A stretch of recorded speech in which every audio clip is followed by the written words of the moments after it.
यतीम की परवरिश करने वाले का। लेकिन उसकी नीयत अगर दुरुस्त नहीं तो उसके जितने अच्छे अमाल हैं सारे के सारे ज़ाया हो जाएंगे।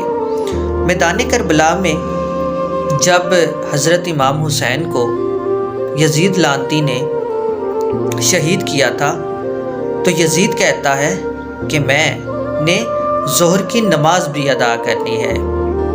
तो अब उस ज़ोहर की नमाज को हम किस खाते में डालें? और रईसुल मुनाफिकीन मस्जिद नबवी में आप सल्लल्लाहु अलैहि वसल्लम के पीछे नमाज अदा किया करता था।